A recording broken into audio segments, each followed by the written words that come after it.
Imagina estar atado de pies y manos, rodeado por una turba ansiosa por tu muerte. Sientes el aire helado en la piel cuando te empujan al río. Te hundes. El pecho arde al intentar respirar, pero el agua lo impide. Los jueces miran sin piedad. Si flotas, eres bruja. Si te ahogas, bueno, al menos tu alma será pura ante Dios. Las llamas devoran la madera, la soga se aprieta, la multitud aplaude, pero un último aliento escapa de tus labios. Una maldición. Moriré inocente, pero ustedes beberán su propia sangre.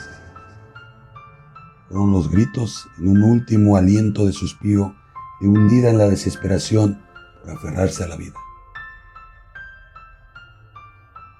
Salem, 1692. Un pequeño pueblo puritano donde la fe lo era todo, pero también el miedo. Miedo a lo desconocido, miedo al pecado, miedo al diablo. Lo que comenzó con unas simples acusaciones infantiles terminó en una de las cacerías de brujas más escalofriantes de la historia. ¿Te atreves a conocer la verdad?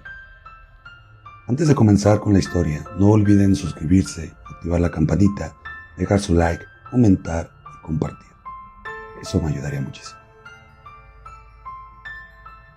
Mi nombre es Rafael Elcir Enríquez y esto es El Baúl del Misterio.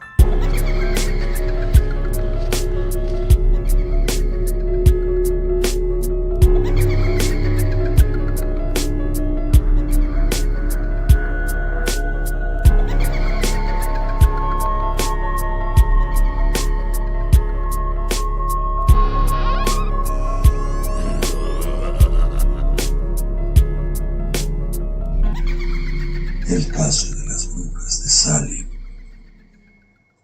La historia comienza en la casa de Samuel Parris, el reverendo del pueblo. Con él vivía su hija Elizabeth, su sobrina Abigail Williams y su esclava Tituba. Tituba era esclava de origen caribeño traída desde Barbados. Contaba historias de magia y espíritus, algo muy común entre su cultura, pero para los puritanos de Salem, aquello era herejería. Un día, Elizabeth y Abigail comenzaron a comportarse de manera extraña. Sus cuerpos convulsionaban, hablaban lenguas extrañas y lanzaban alaridos aterradores y gritaban algo como si algo invisible las torturara. Nadie entendía lo que sucedía. El médico del pueblo, incapaz de encontrar alguna explicación, llegó a una conclusión aterradora. Eran víctimas de brujería. Todos los puritanos culparon a la primera persona que podía ser capaz de esto. Sí, Tituba.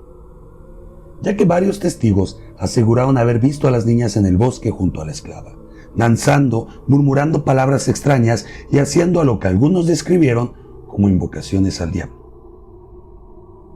Tituba fue la primera en ser acusada y bajo amenaza de tortura confesó que había sido obligada a servir a Satanás y para pactar fidelidad colocó su firma en un libro en el que se encontraban más nombres conocidos. Esto generó un miedo inmenso en los puritanos y se intensificó más cuando gritó: "Sí soy bruja, y hay más entre nosotros".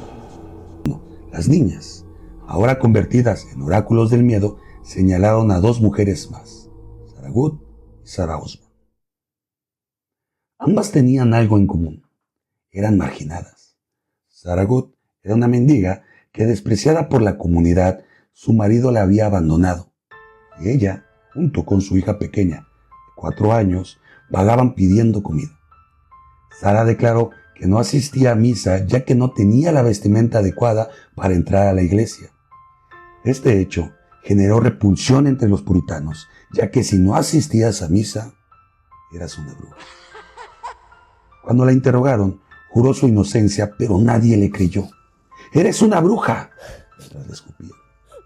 En los últimos momentos, un reverendo se acercó a ella para pedir que se declarara culpable y de esta manera darle la absolución divina. Sarah lo tomó como una ofensa mayor, volteó la cabeza y llena de rabia le gritó: «Yo tengo de bruja lo que tú tienes de mago. Y si me matan, Dios hará beber sangre por esta injusticia. Dato curioso, unos años después, el reverendo murió ahogado por su propia sangre.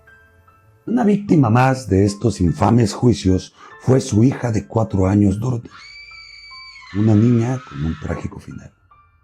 ¿Por qué? Por brujería. La siguiente víctima fue Sarah Osborne. Fue una viuda rica. Había desafiado las reglas del pueblo al casarse con su sirviente tras enviudar y reclamar las tierras que por derecho le correspondían. Esto bastó para hacerla sospechosa. No asistía con frecuencia a la iglesia debido a que sería señalada por contraer matrimonio con su sirviente, lo que fue visto como prueba irrefutable del rechazo a la religión y su pacto con Satanás. Enferma y débil, murió encadenada antes de ser juzgada. Pero las acusaciones iban y venían, no respetaban oficio ni posición social. Incluso, el reverendo George fue acusado de brujería cuando Putman declaró que éste se le presentaba en sueños. En ellos decía ser el líder de los adoradores de Satanás tras haber terminado con la vida de sus 2 esposas anteriores. Pero la casa no terminaba ahí. El pueblo pedía más y más culpables, invadidos por el miedo de lo que Tituba había declarado. Hay más brujas entre nosotros. Se aplicaron métodos crueles para descubrir brujas. Todos estos métodos provenían del Malleus Maleficarum, el infame manual de cazadores de brujas, quien pasó a ser ley para el pueblo de Salem. Decía que las brujas tenían marcas del diablo en la piel. Una verruga, una cicatriz, cualquier imperfección bastaba. Incluso este libro decía lo siguiente: si negabas ser bruja, eras una bruja. Si tenías animales en casa, en especial gatos negros, eras una bruja. Si tenías ollas o velas, era sinónimo de ser una bruja. Si sabías los textos bíblicos de memoria, tenías dones de bruja. Si al leer la Biblia te trababas, era porque tenías repulsión hacia los textos divinos. Pero, si los leías de manera fluida, era indicio de que el demonio te susurraba la lectura. Los castigos que infligían eran demasiado atroces. Uno de ellos consistía en acostarse y colocar una tabla de madera mientras colocaban piedras, una más pesada que la otra. Hasta que confesaras ser bruja, morías en el intento. Otro método era la prueba del agua. Se ataba a la acusada o al acusado y se arrojaba al río. Si flotaba, significaba que el agua, por ser pura, la rechazaba, pues el diablo la protegía. Si se hundían, eran inocentes, pero ya era tarde para salvarse, aunque se creía que su alma había encontrado la salvación. Guy Scurry, un anciano de 81 años, fue acusado junto con su esposa Marta.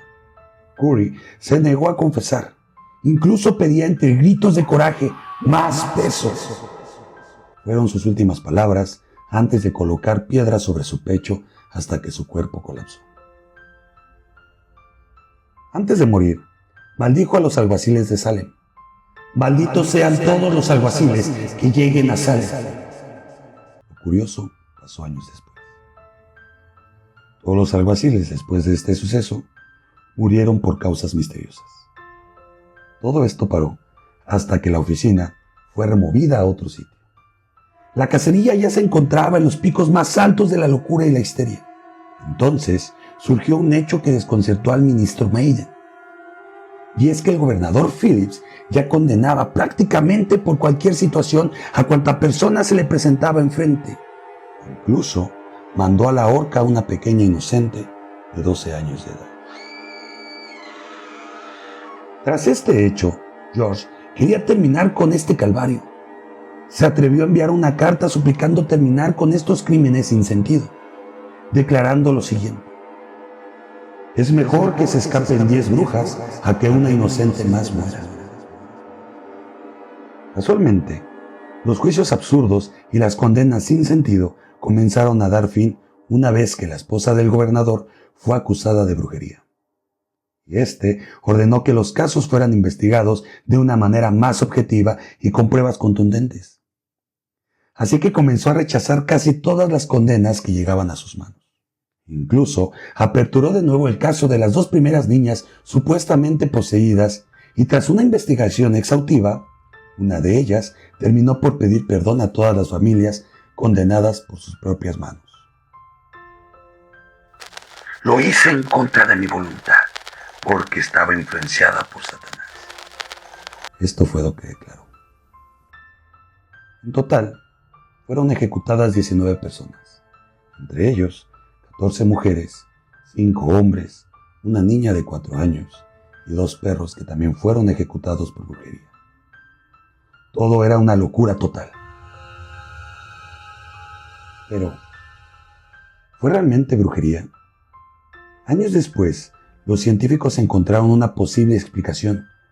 El cornezuelo de centeno, un hongo que crece en el trigo y produce síntomas similares al envenenamiento, convulsiones, paranoia y alucinaciones. Todo encajaba. En cambio, existe el debate sobre las maldiciones que este caso dejó, ya que la muerte misteriosa del reverendo y las muertes de los alguaciles aún siguen sin explicación. ¿Y tú qué opinas? ¿Crees que todo fue obra de una histeria colectiva? ¿O realmente crees que las brujas de Salem dejaron sobre este pueblo una serie de maldiciones? Si te gustó esta historia, no olvides activar la campanita, suscríbete, deja tu reacción, comenta y comparte. Esto me ayudaría muchísimo. Me despido de ustedes no sin antes comentarles lo siguiente. Mantengan sus ojos abiertos y sus mentes curiosas. Esto fue El Baúl del Misterio.